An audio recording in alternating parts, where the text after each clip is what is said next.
بسم الله الرحمن الرحيم نحمده ونصلي على رسوله الكريم اما بعد. د عثماني خلافت د سقوط سلم کال دوستانو فاروق اعظم یم. پر اصل کال پخوا په 1940 میلادي کې د تاریخ یو عظیمه اسلامي امپراتوري عثماني خلافت چې 425 کال عمر وکړي نسکوره شو. زه غواړم د دغه لوی امپراتوري د عروج او نزول څخه د خپل اوسني نسل او راتلونکي دپاره د درس په منظور څو خبرې ستاسو سره شریک کړم. ګوندې موږ ټول او خصوصا د امارت چارواکي څه ګټه ورڅخه واخلي.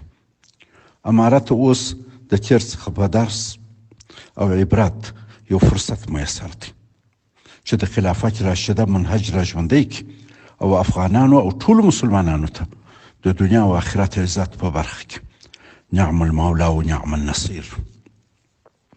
عثماني امپراتوري په 1299 کې جوړه شوه او په 1940 کې رسما پس له 425 کاله حکومت سقوط شو. دا قابل غور ده چې څنګه یوې کورنۍ دومره اوږده موده حکومت وکړي.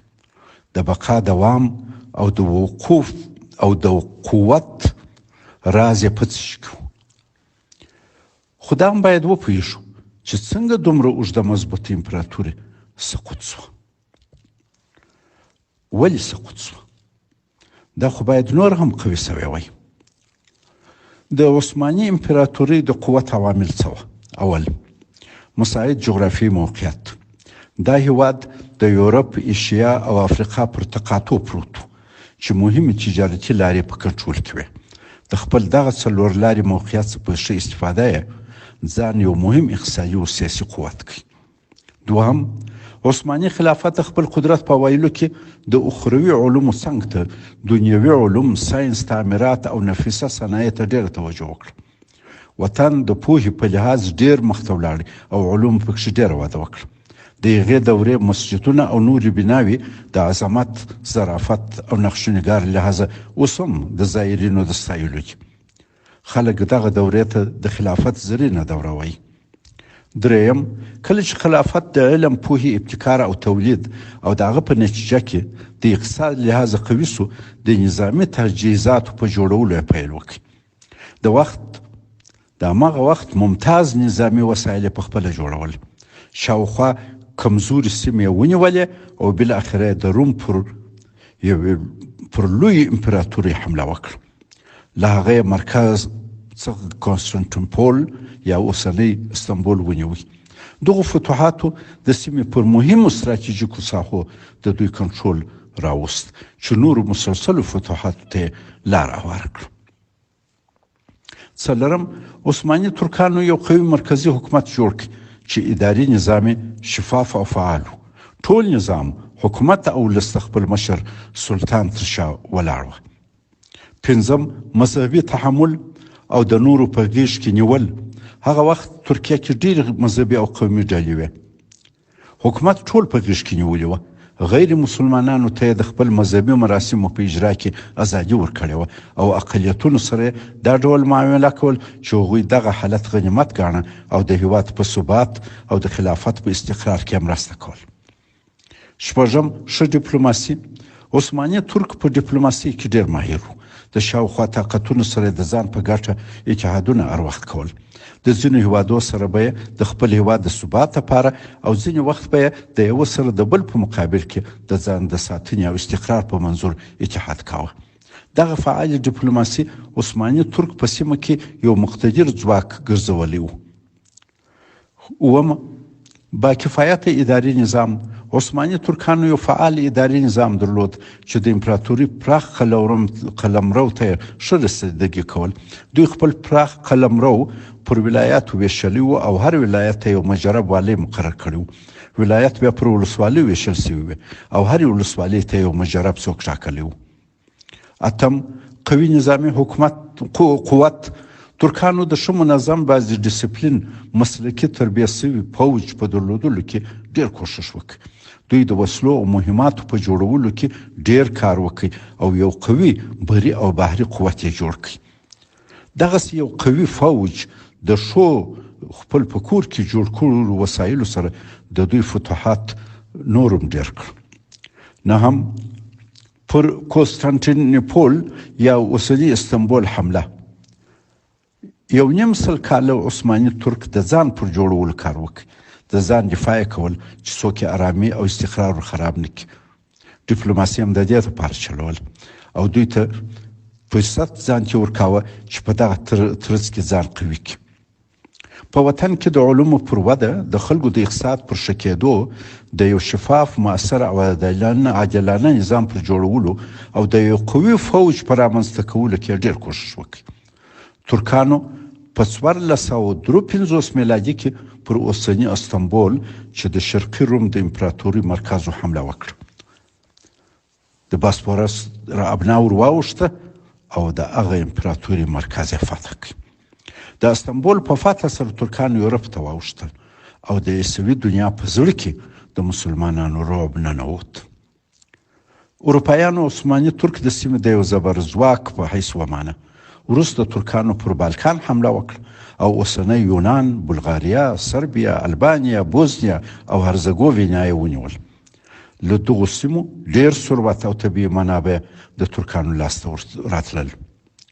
عثماني ترکانو پر هنګري چې هغه وخت په یورپ کې یو ډېر مضبوط هیواد و څو مسلسلې حملې وکړې، ډېرې برخې ځینې ونیولې او د یورپ تر زړه ویانا پورې یې ځان ورساوه.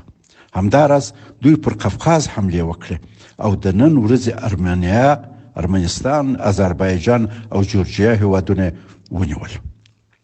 ترکانو ټول اسلامي نړۍ د ایران له سرحده نیولې، عراق، شام، فلسطین، عربستان، مصر او بیا لیبیا، تونس، الجزایر، مراکش او موريتانیا ونیول او د افریقا تر غرب بحر اطلس پورې تر خپلې ادارې لاندې راوستل. په دې ترتیب ترکانو مدیترانه او د هغه وخت مهمې تجارتي لارې تر کنټرول لاندې راوستلې وې. په دې ډول عثماني ترک د خپل منظم او مضبوط نظامی فوج او قوت په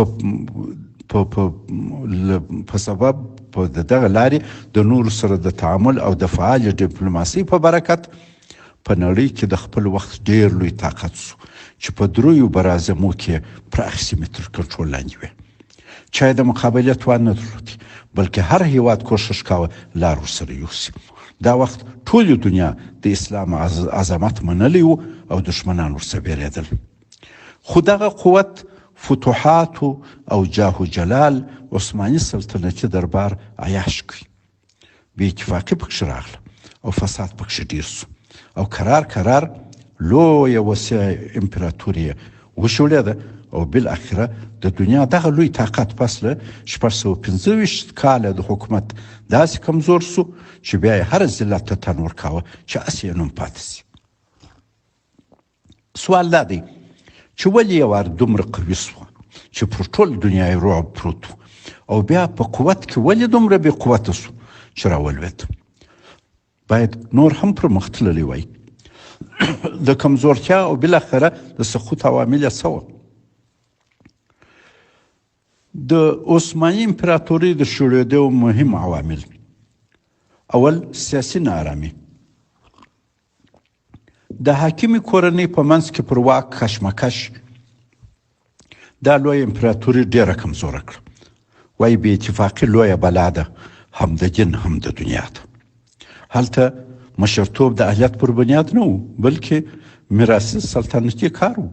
دا حتمي نه وه چې د خلیفه زوی به حتما د مشرتوب اهلیت و قابلیت ولري. د یو نالایقه مشر څخه به د کورنۍ نورو غړو استفاده کول.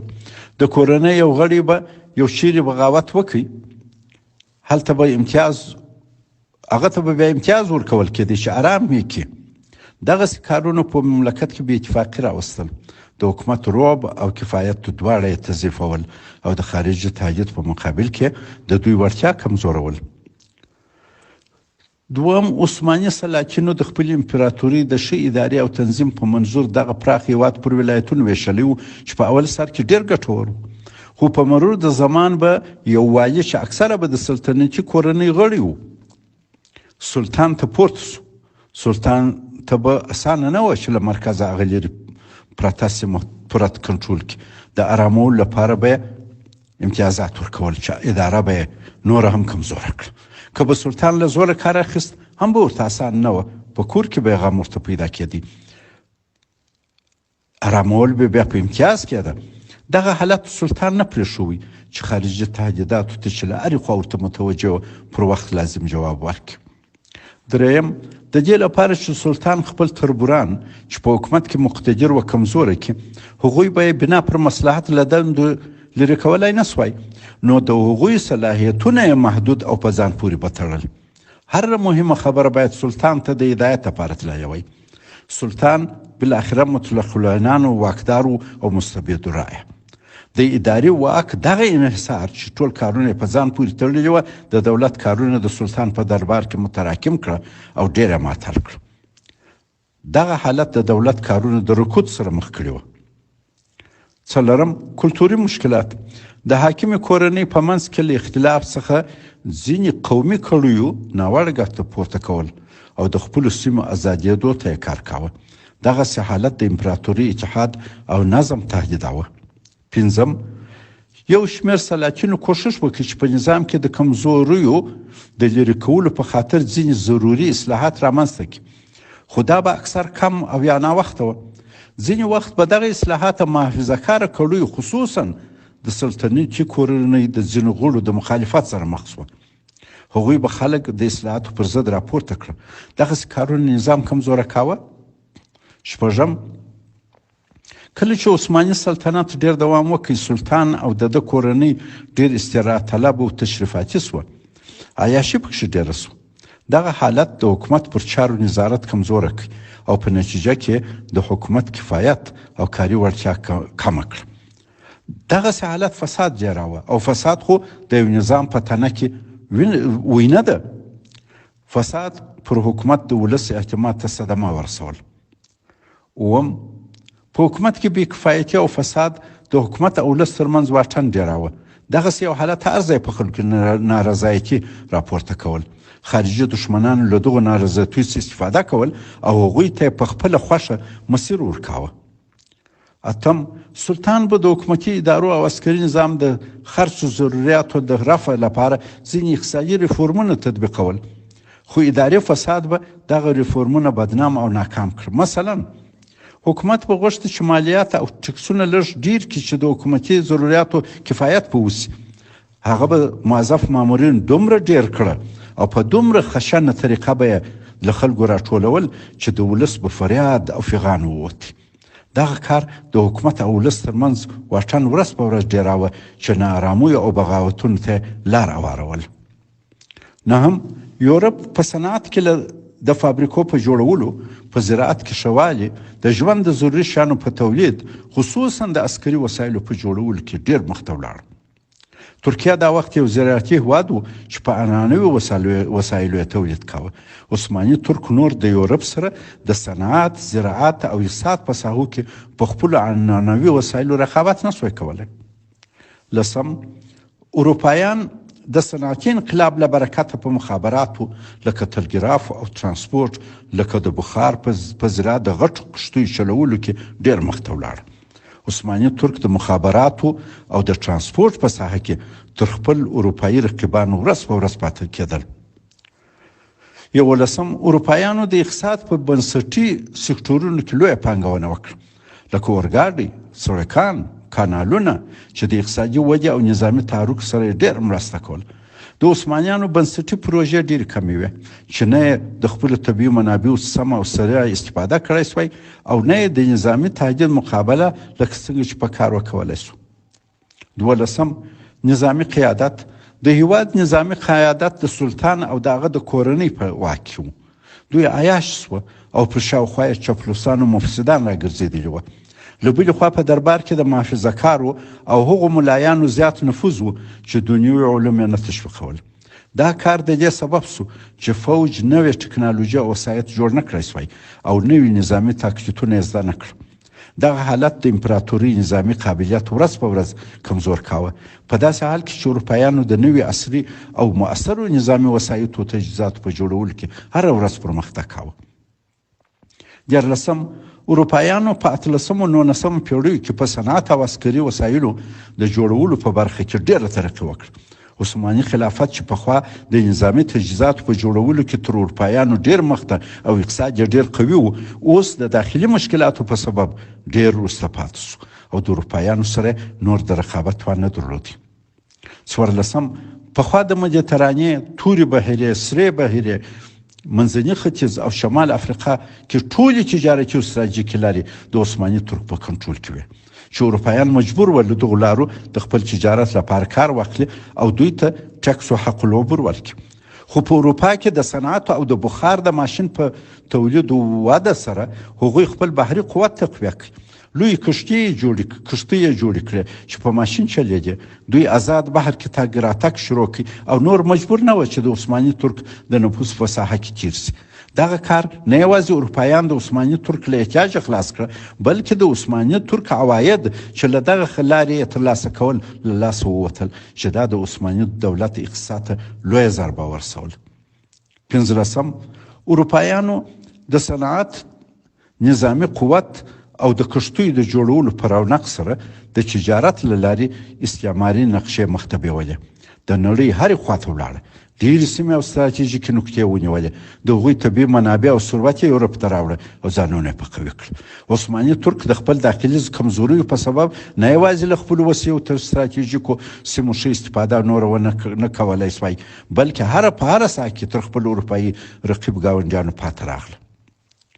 14 پخوا عثماني خلافت په بهرني سیاست او ډیپلوماسي کې ډیر کامیاب و، خو وروسته د سلطنت د عیاشۍ په دولت کې د فساد او کار اهل ته د نه سپارلو په سبب حکومت ته دغه امتیاز نور پاتې نشو. نور یې د سیمې او نړۍ د سیاست د تغییر سره خپل سیاسي درځ نسو عیارولی. کرار په نړیوال سیاست کې پاتې راغله. 15 په کور د ننه د عثماني ترک کمزوریو بهرني دښمنانو وزینو تحرکاتو ته واڅول چې په نتیجه کې اقتصادي، نظامي او ډیپلوماټیک فشار ورځ په ورځ پر عثماني خلافت ډیرېدی. پخوا چې به عثماني امپراتوري په نورو کې خپل نفوذ خپراوه، اوس اروپایانو د عثماني خلافت په دننه کې د لاس وهلو جرأت پیدا کړ. 18 د عثماني خلافت څخه په 18 پیړۍ کې یو شمېر سیمې لکه اتریش، روسیه او بالکان له لاسه ووتل. د 20مې پیړۍ په 2مه لسیزه کې منځني ختیځ، عربستان او د افریقا شمال له لاسه ووت. عثماني امپراتوري وړه او ډیره کمزوره شوه. دوستانو، د دې پاته برخه په بل پیغام کې. والسلام علیکم ورحمت الله وبرکاته.